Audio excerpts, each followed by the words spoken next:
We got to start off the program on a sad note. One of the best workers, I've just been on the internet waiting for you because you've been ill and behind and just got our other show up. We do so many of these things.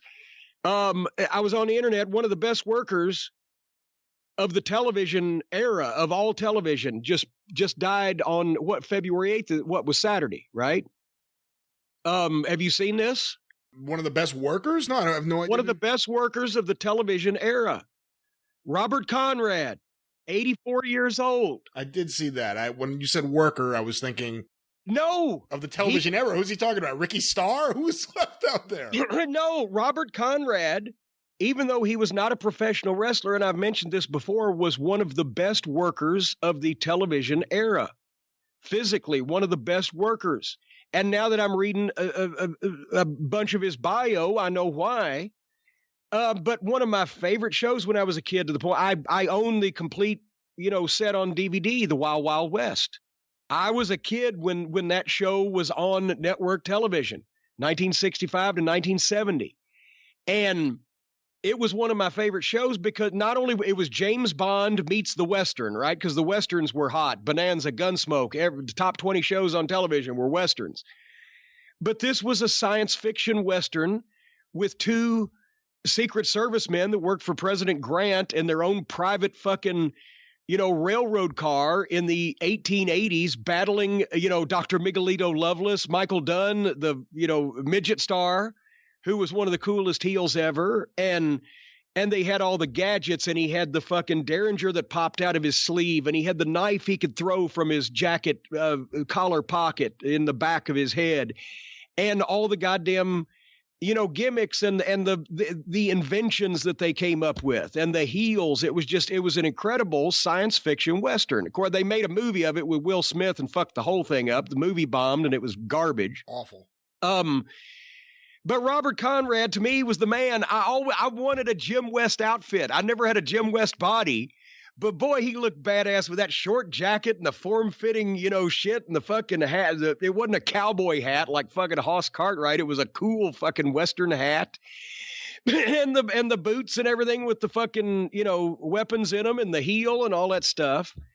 Now, and also here's the point I was going to make. The reason why he's the best worker, one of the best workers of the television era, now with the advent of slow-mo and knowing what I know now, I always loved the fight scenes because they were better fight scenes. Even when I was a kid, I could tell hokiness in television fight scenes, and the Westerns always had the fight scenes, but the Rifleman, Chuck Connors, was pretty good, but you could still see some shit going on, and especially anybody on Bonanza that ever got in a goddamn fight. They cut to the wide shot, and it's obvious stunt men.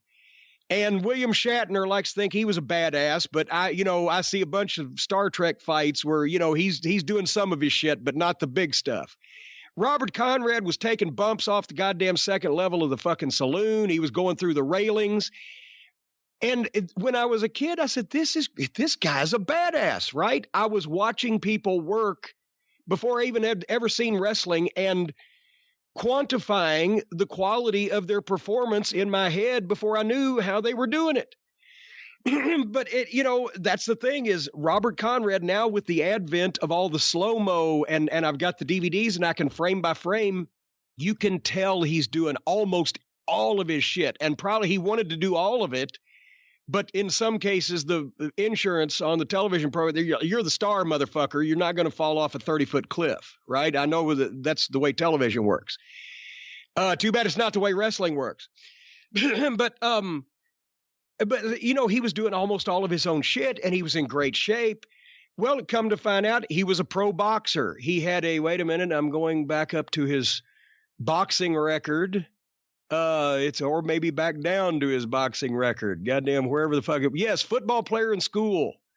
At 18, he was hired to drive milk wagons. So that was 60-something years ago. I remember when the milkman used to come to my house, but I digress. He looked nothing like me, though, for those of you who are going for that joke. And he was a pro boxer. I think I saw one article, he had a record of like 4-1-1 or whatever. And then when he moved to Hollywood, he was a stuntman. So he knew how to do all that shit. Plus, he was such a good-looking guy. Plus, he was a good actor, so he was a total package. He was a great fucking worker. Looked like a star, worked like a star, acted like a star, and kept his fucking gimmick up. From Hawaii and I and Baba Black Sheep, the Black Sheep Squadron, right? TV show. He actually learned how to fly to play a fighter pilot. He was fucking dedicated. But anyway, I love this part of this story in the Washington Post because I'm thinking this is a guy that I idolized when I was a kid and didn't even know why, right? Throughout Hollywood, Mr. Conrad had a reputation as a tough customer and was sued more than a half dozen times as a result of fistfights. Playing himself in a 1999 episode of the TV series Just Shoot Me, he lampooned his threatening tough guy persona. Blah, blah, blah. He said, I'm only about 5'8" and only weigh 165 pounds as of this morning, so I'm not the world's meanest guy, he told an interviewer in 2008. If you treat me nicely, I'll treat you nicer. If you're rude to me, put your headgear on. Here it comes. And his daughter said, Dad is a hard worker. If people drag their feet, he gets impatient. He starts ranting and raving. It takes a while to patiently take him aside and show him why things might not be going well. These were my heroes when I was there. There was real men on television back in those days, not these fucking sissies today. Do you remember when one of my favorite Robert Conrad stories, when he called up Larry King during the big UFC debate in like 95, 96, probably 96? It was Bob Meyerowitz, my old friend. Yes. And I think he had Ken Shamrock on his side debating against John McCain, who was all about banning mixed martial arts. Oh, yeah. Human cockfighting. No holds barred fighting. Wasn't even mixed martial arts yet. Yeah. And I think even Mark Ratner, who later went on to work for the UFC, but at that point was, I think, maybe the head of the Nevada State Athletic Commission. He was on John McCain's side. And they're going back and forth, and all of a sudden Larry King is like, we have Robert Conrad on the phone. And it's like, wow, what's going on? And he gets on, he's like, yeah, hi, John, worry about balancing the budget. Like, you don't have to worry about this. And Bob told me after the fact, like, he invited Robert Conrad to a UFC. I don't know if he ever went, but he invited him. He said, we really appreciate you calling up and defending us. But I thought that was really cool that in the middle of this whole thing, Robert Conrad calls in to yell at John McCain. Not even yell at him, but just say, why are you wasting your time with this? I remember the line, balance the budget. Yeah. That's great. Robert Conrad, by God. Now that's the kind of guy you would want to got into business. If they want to use celebrities in fucking wrestling business. That's, if the times were different and his prime was the celebrity era of wrestling, that's the kind of guy you might want to get in the fucking wrestling business. What'd you think when Shatner, were you there when were you on Raw when Shatner showed up? Yes. And Star Trek was my favorite show when I was a kid. Also, I'm way more Star Trek than Star Wars. But when I heard that Robert Conrad was going to monkey flip fucking Jerry Lawler. Well, Shatner, not Conrad. Or I'm sorry, William Shatner. Yes, I'm sorry. I apologize, Robert. When I heard William Shatner was going to monkey flip Jerry Lawler, I'm like, well, fuck. Now here's another fucking childhood hero of mine that I'm mad at. And then you find out that, everybody else on the set hated William Shatner and fucking George Takei said he was a prick and blah, blah, blah, and all that other stuff. And you can see that. And even though he mocks himself supposedly in his later years now, Shatner, but You ever hear that audio of him? Stern used to play it. I also had a tape of it before. I think even Howard was playing it. It was on a CD that was put out. Oh, you and Stern are on first name basis now. Huh? Well, we're both from the South Shore, so any weird Jewish kids from the South Shore of Long Island, we're on a first name basis. But it was called Celebrities at Their Worst, and one of the things was William Shatner recording audio, I think for the Star Trek cartoon, and he kept saying, "Mr. Spock, sabotage the system." Sabotage, and you hear the director go, "Can you say sabotage?" He goes, "No, I don't say sabotage. You say sabotage. I say sabotage." Just so difficult for no reason. Yeah. Anyway. Yeah, and I bet Robert Conrad could have kicked the shit out of William Shatner, too. And that would have been an interesting fight lately because Robert Conrad was 84. Shatner's what, 88? I bet Conrad could really fucking take him now. Would have said, watch the wig. Oh my God. That's another thing. If you go back and Shatner has more hair now than he did 60 years ago. It's just fucking embarrassing. And I look at a picture of Robert Conrad, and he's gray-headed, looks like from a few years ago, looks like Uncle Creepy. He's gray and straggly. He didn't give a fuck. He's like, fuck it, I'm a man. I don't wear wigs.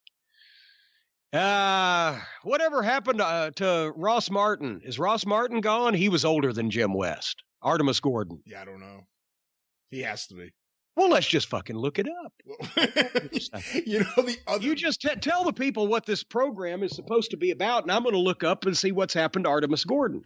This program is about answering your questions. Eventually, at some point, they're sent in a number of ways, and sometimes a number of times, to CornyDriveThru@gmail.com or on Twitter using the hashtag CornyDriveThru. We try to find the best ones each and every week and wait for everyone to complain about Charlie from Starkville, Mississippi, getting his questions on the air.